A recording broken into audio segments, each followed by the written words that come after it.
बेटा first of all जो है हमारे पास इंट्रोडक्शन टू इलेक्ट्रोडायनामिक्स। बेसिकली जो इलेक्ट्रोडायनामिक्स है ये कॉम्बिनेशन है ऑफ टू वर्ड्स का। इसमें फर्स्ट वर्ड जो है वो इलेक्ट्रो है और अदर वर्ड जो है वो डायनामिक्स है। इलेक्ट्रो मीन इलेक्ट्रॉन्स या इलेक्ट्रिक करंट, और डायनामिक्स का मतलब होता है एयर फ्लो या मोशन ऑफ करंट या मोशन ऑफ चार्ज और इलेक्ट्रॉन। इसकी कंप्लीट डेफिनेशन जो है the study of phenomena associated with charge body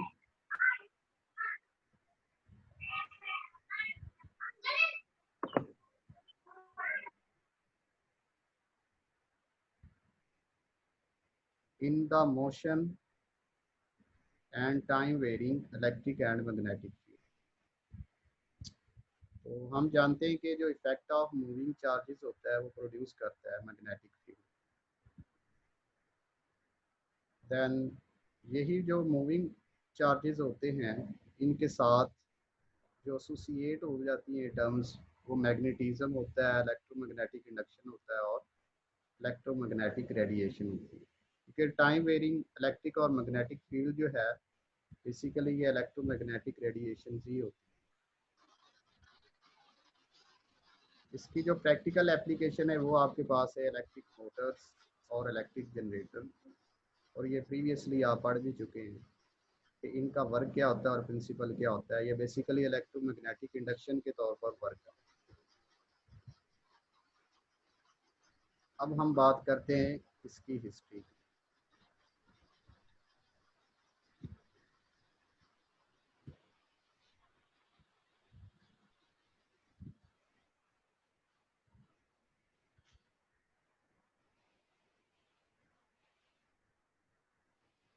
तो तो इसकी पीडीएफ मिलेगी हमें?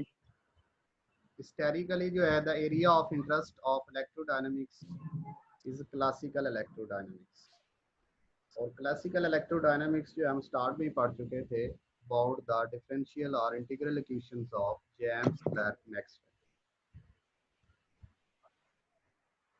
इसकी हमने 4 सेट ऑफ इक्वेशन पढ़ा है जिसमें गाउस लॉ था, उसके बाद जो है फैराडे लॉ हमने पढ़ा है, एम्पेयर्स लॉ पढ़ा है। देन जो इलेक्ट्रोडायनामिक्स है इसके अंदर रिसेंट जो डेवलपमेंट हुई है वो है क्वांटम इलेक्ट्रोडायनामिक्स।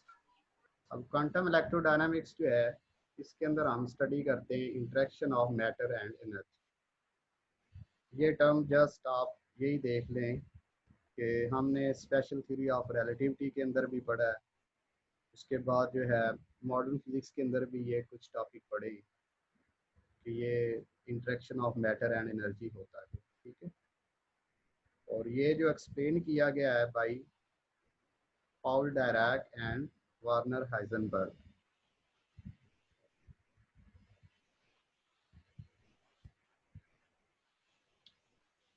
अब इसकी जो डिस्क्रिप्शन है वो ये है कि when charge particles move with speed comparable to the speed of light,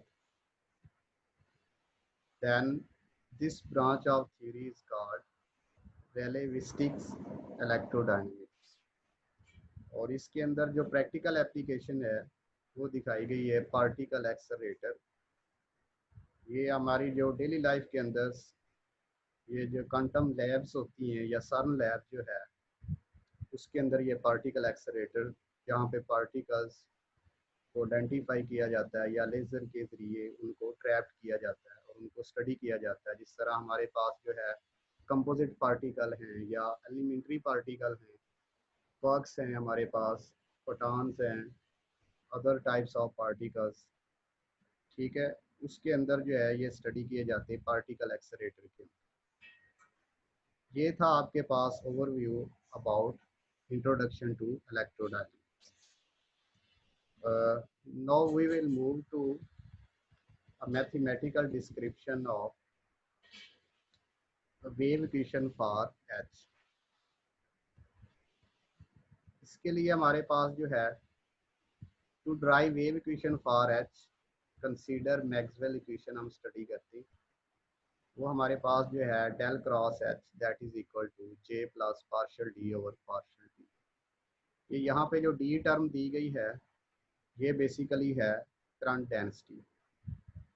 इसके अंदर हम सरफेस चार्ज डेंसिटी भी लेते हैं, करंट डेंसिटी भी लेते हैं। तो हमने यहाँ पे क्या करना है, इसको सॉल्व करना है और हमने wave equation for H find करना है। उसके लिए हम क्या कहते हैं कि taking curl on both side. तो कर्ल का मतलब होता है क्रॉस प्रोडक्ट। तो हमने बोथ साइड पे इसका क्रॉस प्रोडक्ट ले लिया। यहाँ पे जब हम क्रॉस प्रोडक्ट अप्लाई करेंगे तो ये टर्म्स आपके पास कुछ इस तरह आ जाएगी। अब यहाँ पे हमने कुछ वैल्यू को सब्स्टिट्यूट करना है। उसके अंदर यहाँ पे मैंने हिंट्स लिखे हुए हैं। जे जो है ये है बेसिकली आपके पास current density, the current flow due to charges in Gaussian surface आप ले लें या किसी भी वॉल्यूमेट्रिक सरफेस आप ले सकते हैं। तो ये आपके पास J इज इक्वल टू जी। हम यहाँ पे जो है बेसिकली जी ले रहे हैं कंडक्टिविटी ऑफ द सरफेस या मटेरियल। जब भी किसी सरफेस में से या किसी भी मटेरियल में से करंट पास करता है तो हम उसको कंडक्टिविटी लेते हैं। सरफेस की कंडक्टिविटी जो होती है उसको हम सिग्मा से शो करते हैं।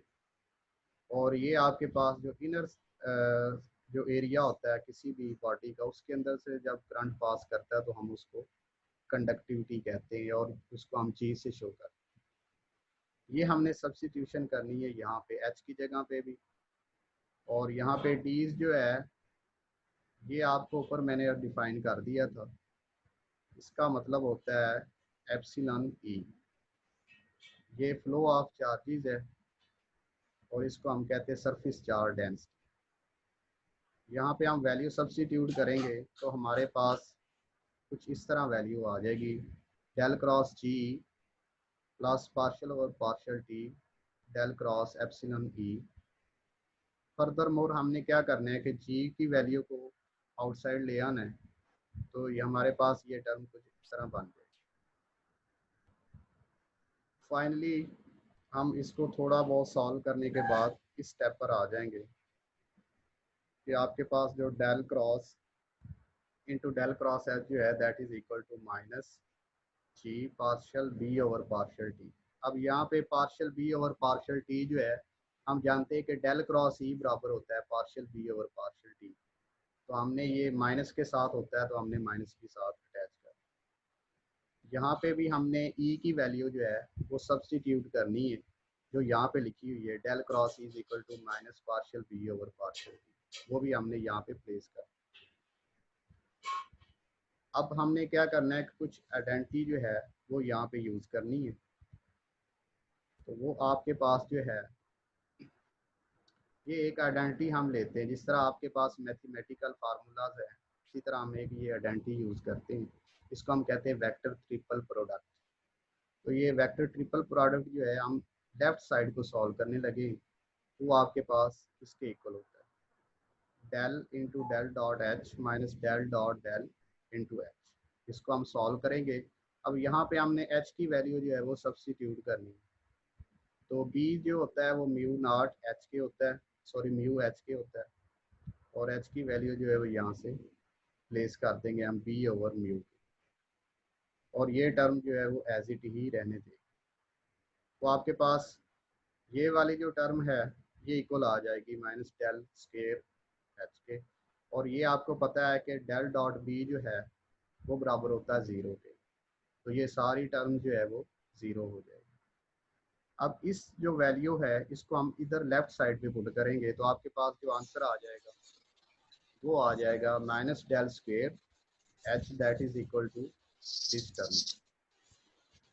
फर्दर मोर हमने क्या करना है कि ये सारी वैल्यूज को उठा के इधर ले आना है। तो आपके पास जो है ये सारी वैल्यू इक्वल आ जाएगी ज़ीरो के यहाँ पे।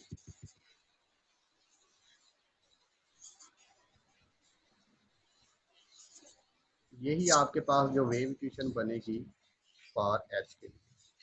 तो हम आगे बात करते हैं कि for non conducting media G is equal to 0 के, where G is conductivity of the material. अगर आपके पास कोई मटेरियल कंडक्ट ही नहीं करता मीडियम उसकी जो जी की वैल्यू होगी वो 0 होगी। देन आप यहाँ पे जी की वैल्यू 0 पुट करेंगे तो जो आंसर आ जाएगा वो आ जाएगा del square H that is equal to this and this. तो ये आपके पास था वेव इक्वेशन फॉर।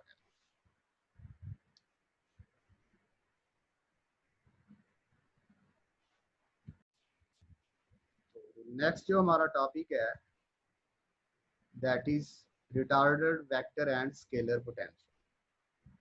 यहाँ पे मैंने जो है वो डिस्क्रिप्शन लिखी हुई है, एक्सप्लेन किया गया है कि रिटार्डेड का मतलब होता क्या है। Retarded means delay. So retarded potential जो है is that potential which is generated by the time varying current is passed।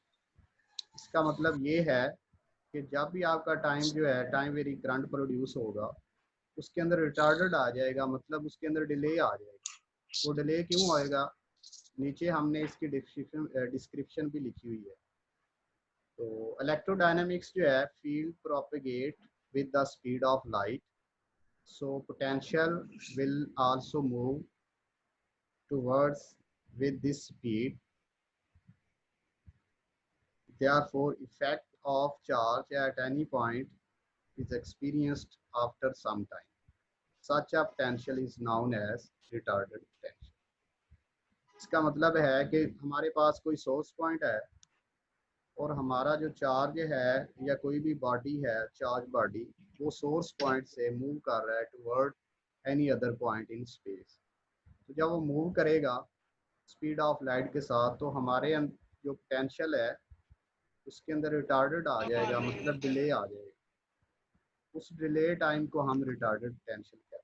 नीचे इसकी मैथमेटिकल डिस्क्रिप्शन जो है वो आप देख सकते हैं। तो आपके पास जो है आपने यूज करना है Maxwell equation for scalar and vector potential.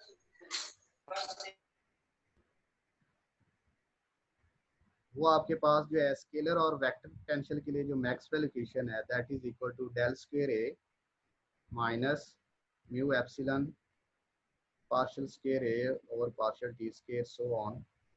ये आपने पीछे जो है ऑलरेडी स्टडी किया हुआ है कि Maxwell equation for vector and scalar potential क्या है। अब यहाँ पे हमने क्या करना है कि मैंने आपको एक असाइनमेंट दी थी लॉरेंस कंडीशन के लिए। तो आपने वो लॉरेंस कंडीशन जो है वो यहाँ पे अप्लाई करनी है। वो क्या होती है, del dot h plus mu epsilon partial और partial t that is equal to 0। ये आपने वैल्यू यहाँ पे प्लेस करनी है और यहाँ पे भी प्लेस कर लेनी है। तो बोथ जो इक्वेशन 1 और 2 होगी वो ये बन जाएंगे। जस्ट ये टर्म जो है आपने 0 के इक्वल रखनी है और आपके पास 3 और 4 जो है टर्म्स वो आ जाएंगे।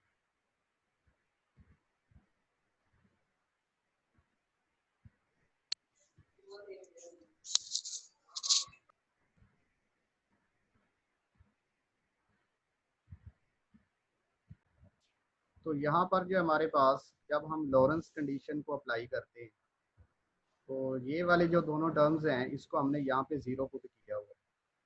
तो जब हम 1 और इक्वेशन 2 के अंदर ये वैल्यू पुट करेंगे तो ये वाली जो टर्म्स हैं ये दोनों ही 0 हो जाएंगे। तो आपके पास जो इक्वेशन नंबर 3 और 4 बन जाती है वो यहाँ से लेफ्ट हैंड साइड और साथ में ये वैल्यू 0 होने के बाद इसके इक्वल आ जाती है।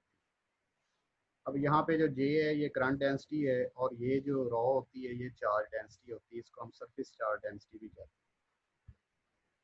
तो इसको आपने इक्वेशन नंबर 3 और 4 कह देना है। अब हमने क्या करना है कि यहाँ पे स्टैटिक कंडीशन जो है वो अप्लाई करनी है। For static condition if potential does not very with time, हम ये कहते हैं कि हम इसका जो डेरिवेटिव लेते हैं जब आपका पोटेंशियल टाइम के साथ वेरी नहीं करता तो वो डेरिवेटिव आपने क्या कर देना, उसको 0 कर देना, रिमूव कर देना। तो जब आप डेरिवेटिव को 0 करते हैं, partial over partial T square को 0 करते हैं, तो आपके पास ये क्वेश्चन नंबर 3 और 4 के अंदर ये वाली वैल्यू जो है वो बोथ साइड पे 0 हो जाती है। क्वेश्चन नंबर 3 के अंदर भी और क्वेश्चन नंबर 4 के अंदर भी। जब आपका जो टाइम वेरिंग पोटेंशियल है वो वेरी नहीं करता, हम उसको स्टैटिक ले लेते हैं, मतलब आपका जो चार्ज है वो स्टैटिक है, मूव नहीं कर रहा, उस केस के अंदर हम उसको टाइम वेरी नहीं करते, उसका डेरिवेटिव जो है वो रिमूव कर देते हैं। तो जब आप डेरिवेटिव को 0 रखते हैं तो आपके पास ये वाली जो बोथ इक्वेशन है 3 और 4, ये आपके पास आ जाती हैं del square a is equal to minus mu naught j. अब यहाँ पे जो म्यू नॉट और एप्सिलॉन नॉट है, ये आपने फर्दर दोनों जो है इसको आपने करंट डेंसिटी और सरफेस चार्ज डेंसिटी किया हुआ। तो यहाँ पे आपके पास ये वेक्टर पोटेंशियल और स्केलर पोटेंशियल जो है del square phi that is equal to rho और एप्सिलॉन नॉट, ये डिफरेंशियल फॉर्म के अंदर आ जाती है। स्केलर और वेक्टर पोटेंशियल की ये डिफरेंशियल फॉर्म आ जाती है। तो हमने क्या करना है, इन दोनों इक्वेशन को इंटीग्रल फॉर्म के अंदर लेकर आने हैं। तो जब हम इंटीग्रल फॉर्म के अंदर लेकर आते हैं तो इन दोनों सोल्यूशन का जो दोनों इक्वेशन का जो सोल्यूशन होता है वो होता है आपके पास ए आर, यहाँ पे जो है वो वेक्टर पोटेंशियल है, रिटार्डर वेक्टर पोटेंशियल, और फाई आर जो है यहाँ पे लिखा हुआ है रिटार्डर स्केलर पोटेंशियल। तो अब आपने क्या करना है, इस इन दोनों को इंटीग्रल फॉर्म में लिखना है। तो that is equal to mu not over 4 pi J R dash over R minus R dash D V dash. अब यहाँ पे बेटा हमने किसी भी वॉल्यूम सरफेस को कंसीडर किया हुआ है, तो आपके पास ये जो डेरिवेटिव होगा इंटीग्रल ओवर वॉल्यूम होगा। इसीलिए आपके पास जो भी करंट या चार्ज फ्लो हो रहे हैं वो किसी वॉल्यूम सरफेस के अंदर फ्लो हो रहे हैं। इसीलिए हमने क्या करना है, वॉल्यूम इंटीग्रल लेना है। और हमने इन दोनों इक्वेशन की ये जो दोनों टर्म्स हैं इनका हमने इंटीग्रल फॉर्म लिया है यहाँ। तो जो स्केलर पोटेंशियल हो जाएगा वो हो जाएगा 1/4 pi epsilon not volume integral of rho R dash D V और आर माइनस आर डैश। क्योंकि यहाँ पे जो है हमने मैग्नीट्यूड और डायरेक्शन बोथ लेनी है कि आपके पास जो आपका करंट है या चार्ज जो है वो किस तरफ फ्लो कर रहे हैं और उनकी मैग्नीट्यूड ऑफ चार्जेस क्या है। उसके लिए हमने ये डिस्कस करना है कि आपके पास एक सोर्स पॉइंट है और एक पॉइंट पी है। जो पॉइंट पी है वो है आर व टी कैरी कर रहा है। यहाँ पे आर जो है वो पोजीशन वेक्टर है और टाइम जो है बेसिकली आपका टाइम वेरिंग पोटेंशियल है, तो आप टाइम लेते हैं। और यहाँ पे आर डैश और टी है। तो ये आर डैश जो है ये सोर्स पॉइंट की पोजीशन को शो कर रहा है और जो आर है वो किसी अदर पॉइंट को शो कर रहा है। तो सोर्स पॉइंट से जब आपके चार्ज फ्लो करते हैं तो आपके पास जो है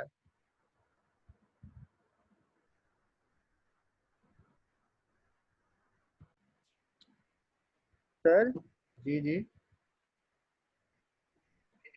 सर इस इक्वेशन से दोबारा बताइएगा, ये 5 से सर,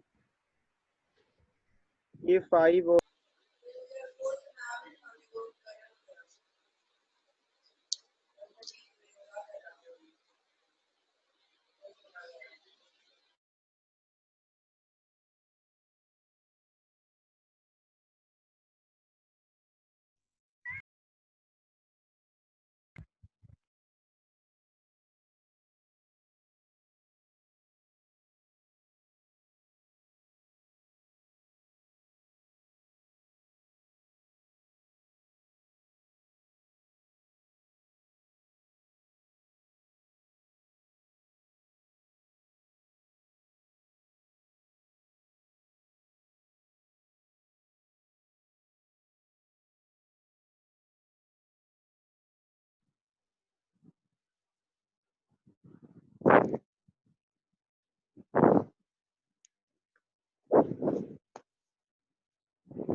सर बात सुने।